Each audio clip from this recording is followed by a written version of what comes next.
I'm gonna knock you out. Mama said knock you out. Today, talking about boxing. I call it the sweet science. Now, some people call it the sweet science because they're making fun of it. They don't feel like there's any science to it. I want to show today what goes into boxing.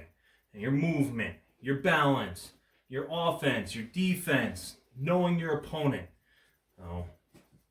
All this takes into consideration it's more than just some brawn and a thick skull that's going to get you through a boxing match and win it. So, I've boxed for several years. After about 4 or 5 years of boxing, I helped my coach, Coach Gallegos, start training some of the new people that would come in and want to learn this sport. I also taught it at a rec center for about a year. I'm going to go through 3 things today. First is going to be body posture. Second is going to be punches. And third, we're going to put those 2 things together to make combinations. So, going through the first thing, body posture. We're going to pretend there's a line that goes straight across at our toes. What we want to do is take, if you're right-handed, I'm right-handed, take your right foot, move it back about a foot. And I keep my feet shoulder width apart, move that foot off that line about a foot, and then turn my toes 45 to the line. It's going to bring my lead shoulder facing my opponent. I want to keep the weight on the balls of my feet and a little bit further on the front rather than the back. Knees bent, good balance, movement, hands up, cover that face. Now slip some punches. Slipping punches that come straight at us. Slip, slip. Punch comes by us this way. You see my shoulder comes forward a little bit. It's my back shoulder. And slip the other way. Again, punch is coming by my face. This isn't a big movement. You want to keep it small. So when that punch comes by you, one side or the other, you can counter quickly. Going under, another way to avoid punches. We make a U, one side or the other. Again, we're going to bring those shoulders with us as we move. This is going to set up our other movement and our other combinations. Under, my back shoulder came forward. Under, my front shoulder still forward.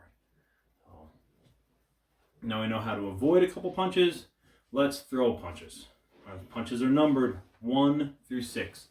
All our odd punches are our lead hand. All our even punches are our back hand. So you're going to hear a lot about the jab. Jab is punch number 1. It's with the lead hand, odd. We're going to move the hip just a little bit. You see, it's like just a little twitch. Throw it out. Palm down. Palm down helps bring that shoulder come up. Shoulder, we're going to keep that chin down. Not into our chest so we can't see what we're doing. But we're looking forward still. But our chin is just tucked a little bit underneath. So if we do get countered, hopefully the counter comes, hits our shoulder, and glances off. And we don't get caught in the chin. And everybody knows, Glass Joe, you get caught in the chin. Whoop, whoop, whoop, whoop, whoop, whoop, whoop. Down you go. Jab.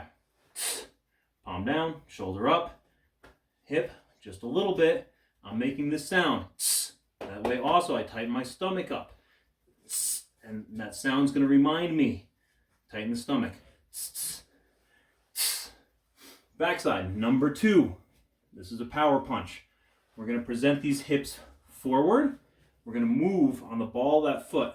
So the ball moves forward too. We want to stay grounded. Our power comes from the ground on all our punches. Again, making that noise. Palm down, shoulder up, hips through, stay grounded. Back. Number 3, frontside hook.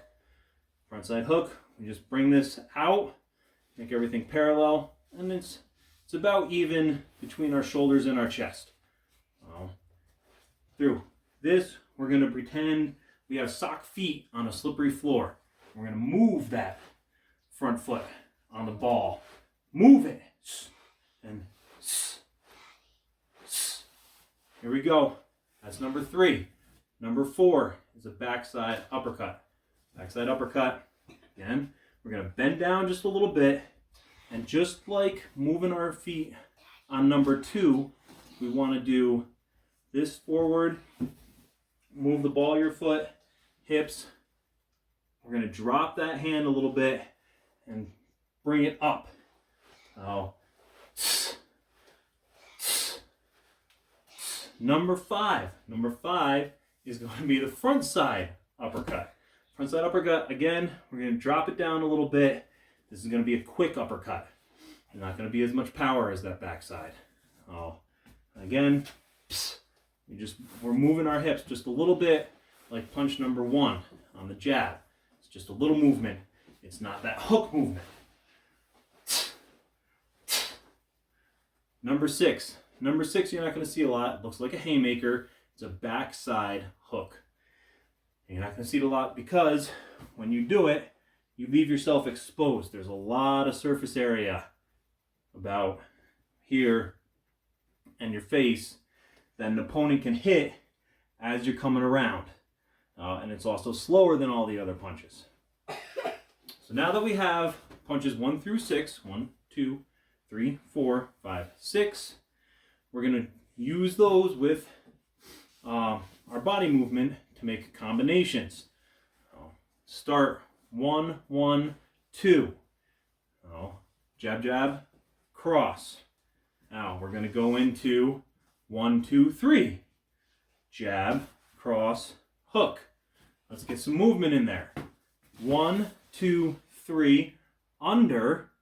3, 2, 3. Now let's go 1, 1, 2. Under. 2, 3. Under. 3, 2. Talking about movement. Again, we don't want to stay still. We want to throw our punches from different areas. Jabs. Jab sets up a lot of our combinations. Now that we've gone through, let's reiterate. We went through body posture, body movement, same thing. We went through punches. 1, 2, 3, 4, 5, 6. And we put those two things together to make combinations. And this is why it's called the sweet science. We're looking at all these different possibilities that you can do, you can put together, read your opponent. That way you have an understanding how to win, or at least how not to lose. We all know how not to lose in relationships, communication.